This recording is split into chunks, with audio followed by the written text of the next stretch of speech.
Cata Eventos, um podcast sobre o que acontece ao ensino de história.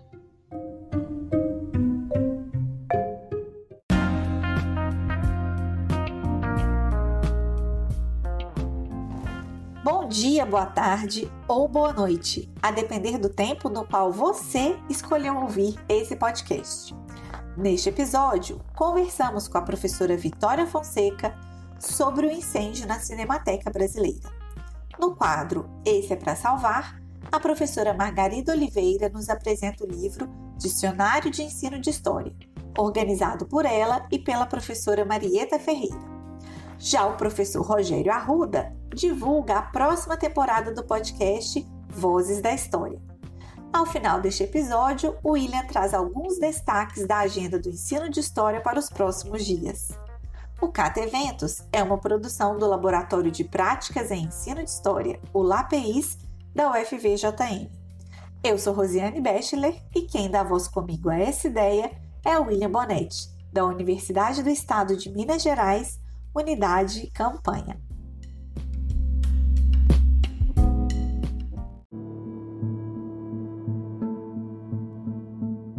Tá na mídia.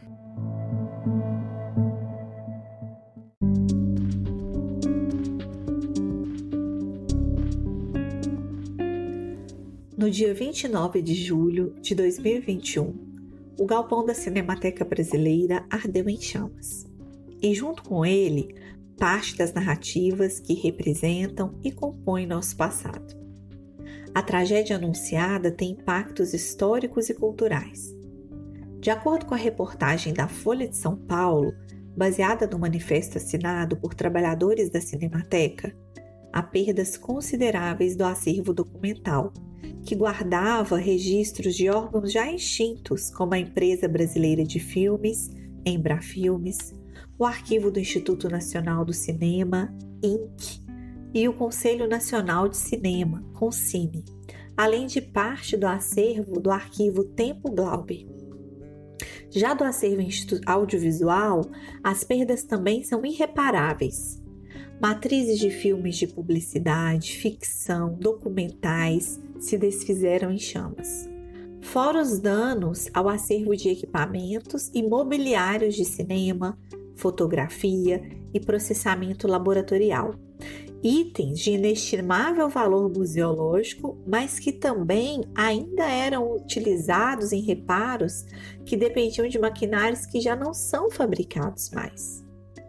A professora Vitória Azevedo da Fonseca, aqui da UFVJM, que trabalha na produção de documentários e é pesquisadora do campo do cinema e ensino de história, registra aqui no Cata Eventos o seu manifesto sobre mais esse golpe desferido às nossas memórias e histórias.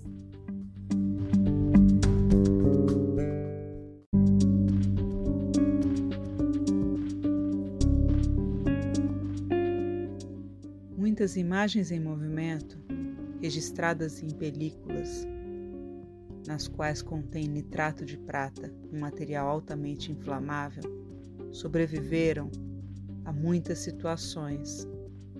Muitas delas encontradas por pessoas em viagens e por acaso, compõem um material, um acervo extremamente importante, uma fonte documental extremamente importante. Dentre essas, por exemplo, nós temos as únicas imagens em movimento do Lampião. Imagem é essa registrada em película por Benjamin Abraão. Dentre diversas outras imagens, temos também os filmes produzidos pelos nossos cineastas, cujos originais, que são de difícil armazenamento, em função do próprio material, que é altamente inflamável, todas essas imagens e esses materiais foram entregues para a guarda do poder público num espaço como a Cinemateca. Sua função é proteger essas imagens, é proteger este patrimônio audiovisual, é proteger esta memória. No entanto, há muito tempo, pesquisadores do cinema brasileiro, arquivistas, funcionários, vêm denunciando as precárias condições nas quais se encontram a Cinemateca. É extremamente necessário que haja condições suficientes para o armazenamento deste material altamente inflamável.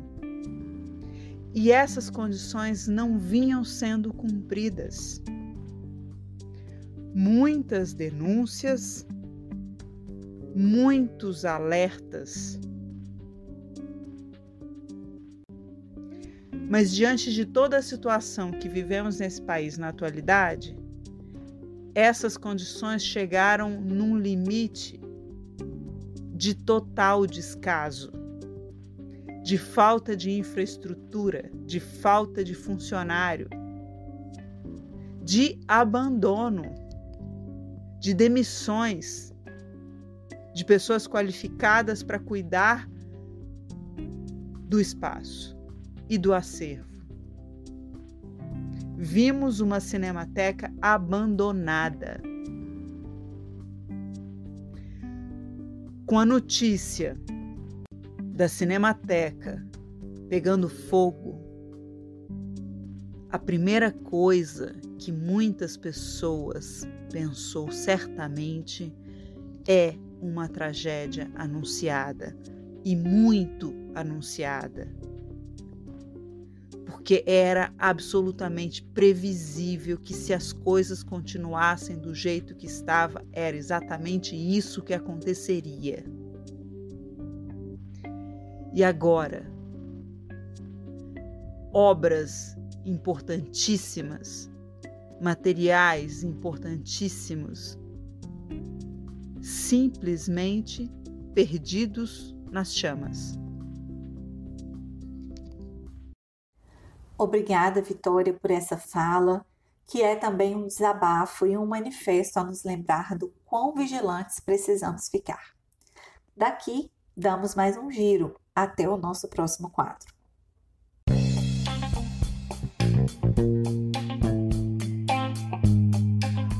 Esse é para salvar.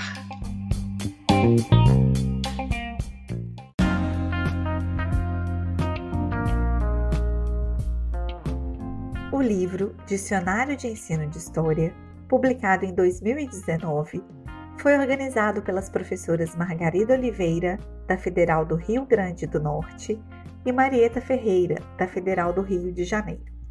A obra traz verbetes que são centrais ao campo de pesquisas e ensino de história, e é uma referência fundamental também nos cursos de formação docente. Eu conversei com a professora Margarida, que, de maneira muito acolhedora, contextualizou como a ideia de elaboração desta obra se vincula também às demandas que acompanham a consolidação do nosso campo. Escuta só.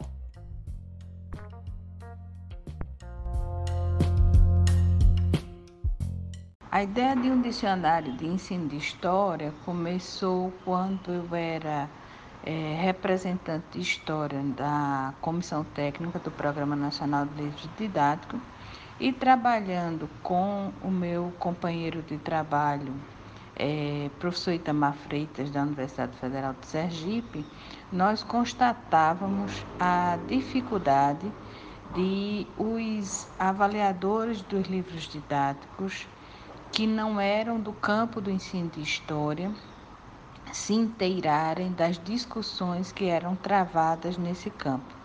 E isso era absolutamente normal, porque eram especialistas de outros campos de conhecimento, de outras temáticas da história, que estavam ali numa condição específica de avaliadores, mas que não trabalhavam na pesquisa com o ensino de história. Isso era desejável na avaliação e era feita uma comissão que era diversa e era plural, exatamente para abarcar a especialidade que converge, né, nos livros didáticos. Isso criava para a gente uma potencialidade muito grande para a avaliação, mas também criava alguns impasses. Quando, em 2003, a professora Marieta de Moraes Ferreira, da Fundação Getúlio Vargas, apresentou para uma equipe de profissionais a proposta que viria a se efetivar no mestrado profissional em ensino de História em Rede, capitaneado pela UFRJ e sob sua coordenação, então essa possibilidade se vislumbrou novamente e eu comecei a conversar com a professora Marieta exatamente por conta da sua expertise em dicionários, em pensar instrumentos desse tipo. Eu apresentei a proposta inicial para ela e nós começamos a trabalhar juntas na execução do que viria a ser o dicionário do ensino de História. Uma das coisas que nós pautamos era que quaisquer que fosse o verbete, ele deveria fazer a relação, obviamente, com o ensino de história, porque há ali verbetes que são gerais do campo da história, mas nós queríamos que todos os verbetes fizessem a relação com o ensino de história. Então, por exemplo, um verbete como fonte, um verbete como cronologia, precisava dialogar com o ensino de história, né? Afinal, essa é a especialidade do dicionário. Em nosso horizonte estava o fato de que o ensino de história se consolidou como uma área de pesquisa específica no Brasil, né? E também no mundo. E no diálogo que é absolutamente necessário com a teoria da história, com as ciências da educação, formou um conjunto de conceitos específicos que não são do domínio de todos os pesquisadores. E nós tínhamos em mente que um dicionário técnico, um dicionário específico, serve exatamente para isso, para informar aos profissionais, sejam pesquisadores de outras temáticas, sejam professores da educação básica, no nosso caso, já que é um dicionário de ensino de história, demonstrar, né, como o campo, no nosso caso, o ensino de história, tem trabalhado com aquela definição, com aquele conceito. E professora Margarida, na sua perspectiva, quais foram os principais desafios para se compor uma obra como esta? Nosso principal desafio, meu e de Marieta, na organização, além de selecionar os verbetes que nós fizemos a partir de serem da história, né? Então, conceitos importantes para a história, para o método histórico, para a teoria da história, para a forma como se produz o conhecimento histórico de uma forma geral. Verbetes importantes também dentro do ensino-aprendizagem de história, né? Então, esses dois grandes campos dialogando, a teoria da história, a forma de produção do conhecimento histórico e o ensino-aprendizagem de história, foram os dois grandes campos que nós fizemos dialogar por meio desses verbetes. Nós não tomamos nenhum posicionamento teórico sobre os autores que iriam ser referenciados ou trabalhados. Pelo contrário, a nossa decisão foi que ele fosse o mais plural e diverso possível. E além desse desafio, vamos dizer assim, estrutural do dicionário, foi o desafio de selecionar colegas, e isso é muito bom, não é? Porque constatar que o campo do ensino de história já tinha profissionais suficientes, né, para que a gente pudesse, inclusive, garantir uma representatividade regional, institucional, né? Então, nós tínhamos critérios como titulação e tal, mas principalmente nós tentamos dar essa diversidade institucional, a diversidade teórica, né? E a diversidade também de regiões do país. Então, constatar essa pujança, né, do campo do ensino de história e no diálogo aí com o campo da história mais geral e, sobretudo, da teoria da história, foi muito importante para a gente, embora tenha sido um desafio. E o lamento, né, de ter que selecionar, ter que dizer, não, ó, infelizmente não dá para convidar todo mundo que a gente queria.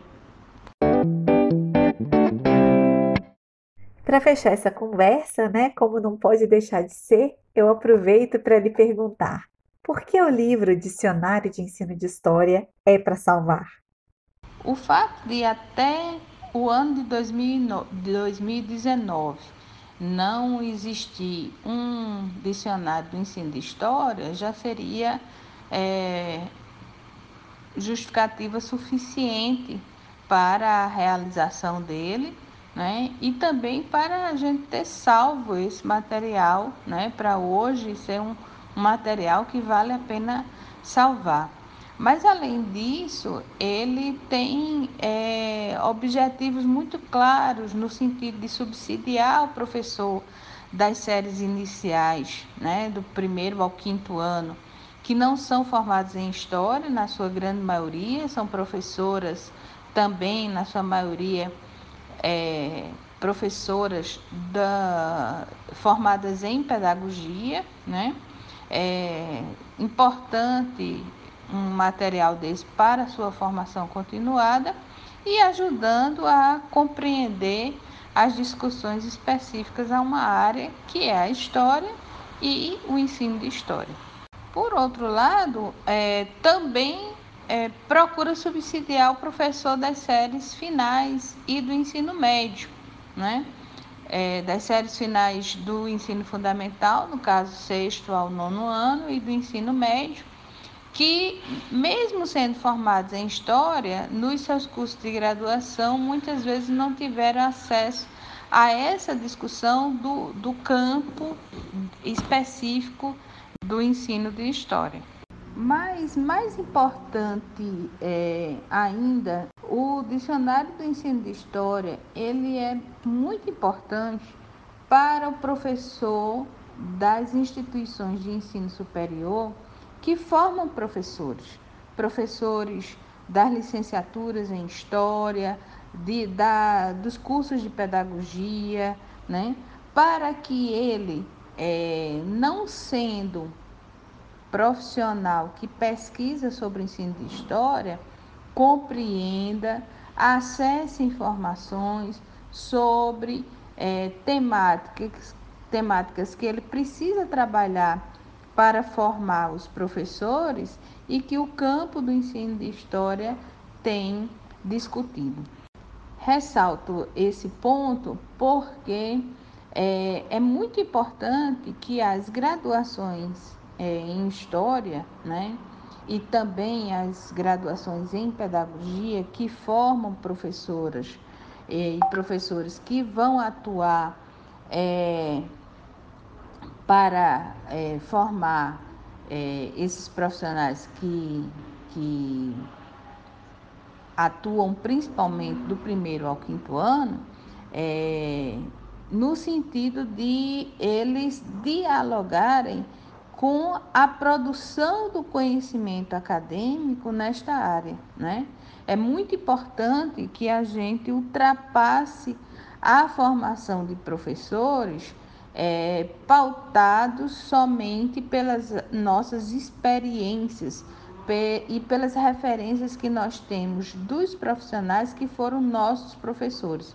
Isso é muito importante, mas é preciso conhecer, é preciso acessar, é preciso dialogar com como o campo de pesquisa sobre o ensino de história tem produzido sobre isso.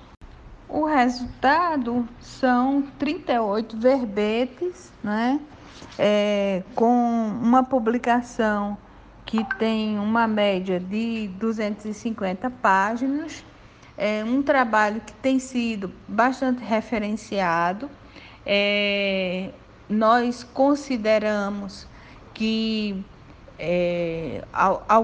alguns verbetes ficaram de fora por falta de tempo dos colegas de contribuírem e tal, mas nós garantimos 95% dos verbetes que nós gostaríamos que tivesse, no sentido de que nós analisamos como organizadoras que seria extremamente importante que estivesse presente num primeiro dicionário, né, do ensino de história. E eu considero que eu e Marieta fizemos o que pudemos para que esses princípios que eu referenciei estivessem garantidos, né? Esse diálogo da teoria da história com o ensino de história, a representatividade de vários pesquisadores, de composições de instituições e concepções teóricas diferenciadas. Então, acho que, no geral, isso foi garantido. E eu acho que, por todos esses motivos, né, sobretudo pelo trabalho aí desses pesquisadores que deram vida a esses 38 verbetes, eu acho que é uma publicação, sim, que é para salvar, com certeza.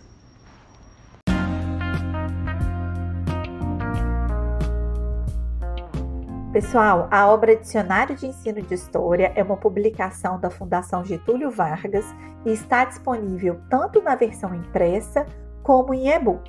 Dá um Google e garanta o seu exemplar desse livro, porque sem dúvidas ele é para salvar. Agora, passando para a divulgação de outras mídias, que vocês já sabem que eu curto bastante, né?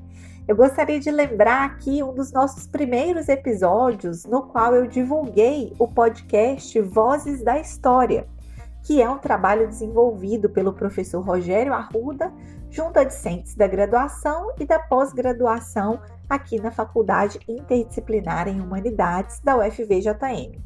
Hoje eu tenho a honra de recebê-lo aqui para contar um pouco sobre a próxima temporada que eles estão organizando. Escuta só!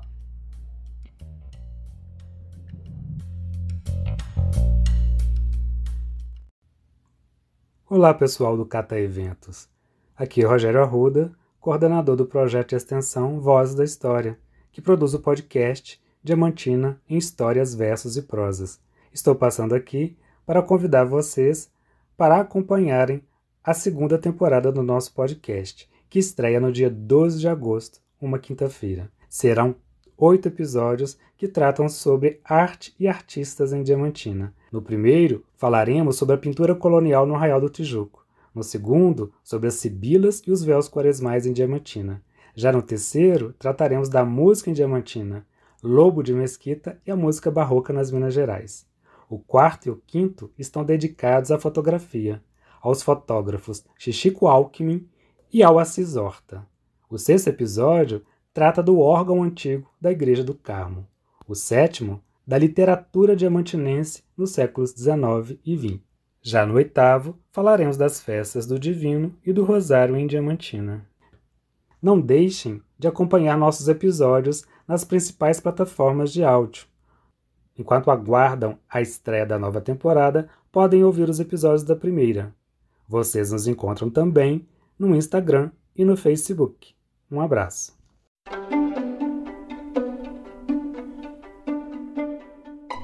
Olha, nós temos um lema aqui interno, o William e eu, que é hashtag podcast com café, viu, gente?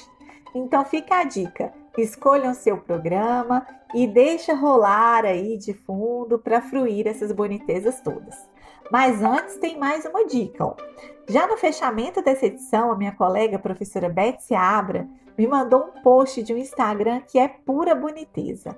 Lá no @Centro de Arte Popular, além das informações sobre as atividades do museu que compõem o Circuito Liberdade em BH, as educadoras estão postando vídeos com oficinas cheias de afeto, memórias e histórias. A dica de hoje é o vídeo da Rafaela D'Amato, que ensina a fazer uma tecelagem manual com o uso de nós em fios de barbante, chamada de macramê. Espia lá, gente, que vale a pena. Então, vou melhorar ainda mais a dica para vocês. Assistam o vídeo da Rafaela, separem os materiais, escolham um dos programas do Vozes na História e voilá! Um sextou cheinho de sentidos e inspiração. Bom, eu vou lá preparar minhas coisas, viu? Abraço grande para vocês, que hoje já vão poder matar as saudades do William, que volta no quadro Anota aí.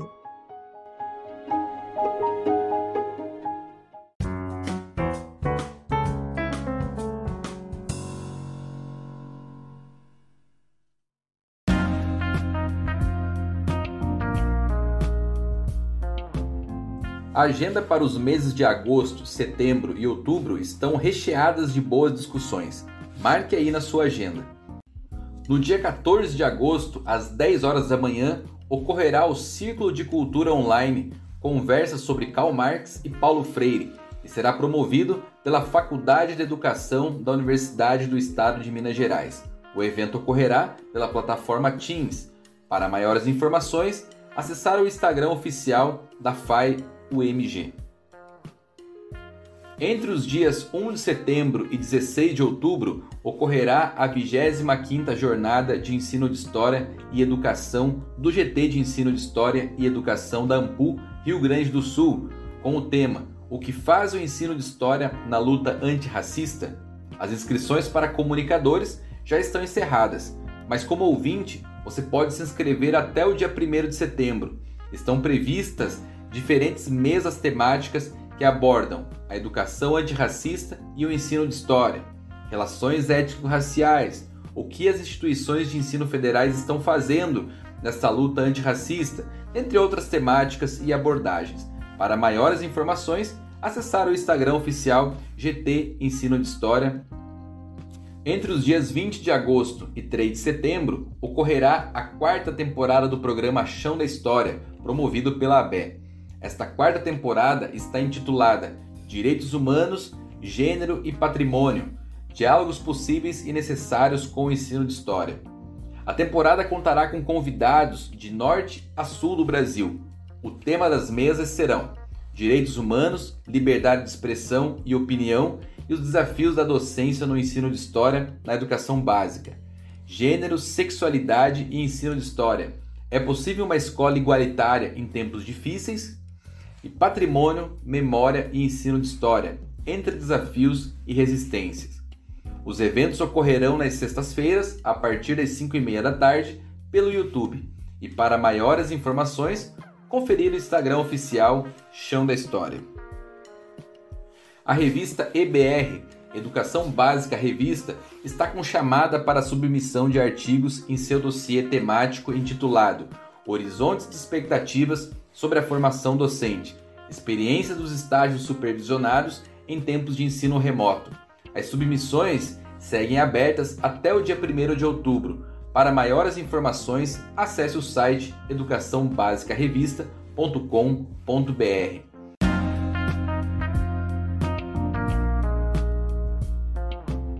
E como sempre salientamos aqui, a nossa agenda segue cheia nos próximos meses. Sabemos que neste momento de eventos remotos, virtuais, nem sempre dá para acompanhar e ficar por dentro de tudo.